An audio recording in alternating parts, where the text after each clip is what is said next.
자꾸 먹게 되는 문제의 원인. 음식을 그만 먹으려는 의지가 실패한다면 근본적인 정서적 원인이 있을 수 있다.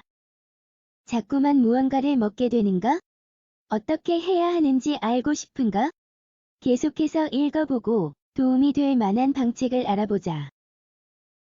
항상 허기가 지는가? 한밤중에 꼭 냉장고 문을 열게 되는가? 식사를 원하는 양보다 더 많이 하고 나서 죄책감을 느끼는가? 자꾸 먹게 된다고 느껴진다면 아마 정서적 문제나 적어도 대부분 감정적 문제가 있을 것이다.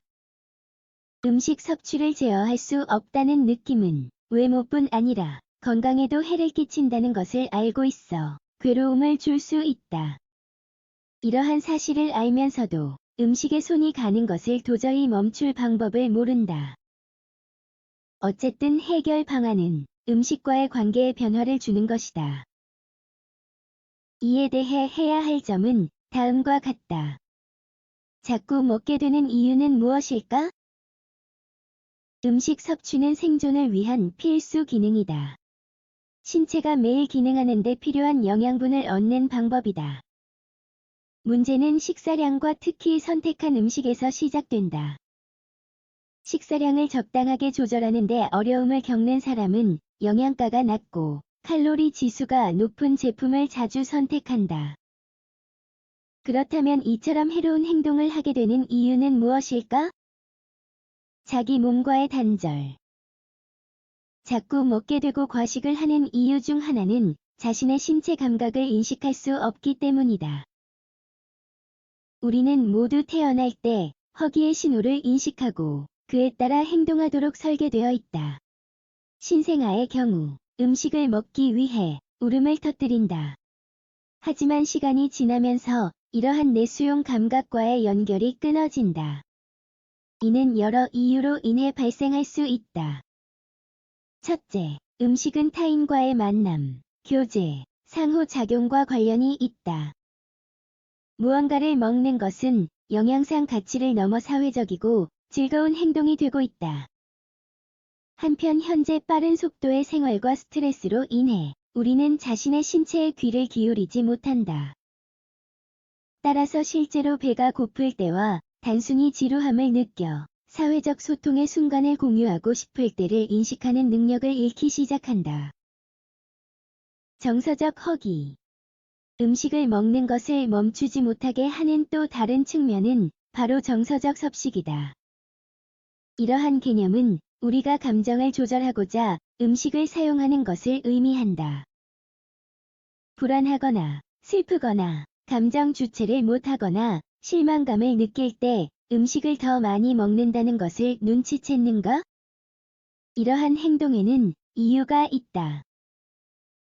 특정한 음식은 쾌감을 유발하는 여러 신경 전달 물질을 분비하므로 즐거움에 해당하는 뇌회로를 자극한다. 그 결과 이러한 음식을 섭취하면 안도감, 만족감, 행복감이 감지된다. 하지만 안타깝게도 이는 일시적인 상태이며 효과적이거나 영구적인 해결 방안이 전혀 아니다. 얼마 지나지 않아 즐거움을 선사하는 효과가 사라지고 해결되지 않은 감정이 되살아나면서 여기에 자제력을 잃고 음식을 먹었다는 것에 대한 죄책감이 더해진다. 제한적인 식단. 한동안 음식 관련 문제로 어려움을 겪고 있다면 아마 이러한 역설을 경험했을 것이다. 지나치게 제한적인 다이어트를 하면 건강에 나쁜 음식을 먹고 싶은 충동과 욕구가 증가할 수 있다. 음식을 금지하는 과도하게 엄격한 식습관을 시작하면 식사에 대한 불안감이 증가한다. 이로 인해 강박적인 섭식 행위에 빠지지 않고 식단을 유지하기란 불가능한 일이다. 다이어트를 마치고 얼마 지나지 않아 엄청난 노력 끝에 감량한 체중이 다시 늘어날 수도 있다. 신체가 다이어트로 인해 급격하게 제한되어 빼앗긴 것을 요구하는 것이다. 자꾸 먹지 않으려면 어떻게 해야 할까? 물론 음식을 먹는 것은 생존에 필수적이다. 따라서 어쩌면 다른 유형의 중독일 때 할 수 있는 것처럼 피할 수 있는 활동이 아니다.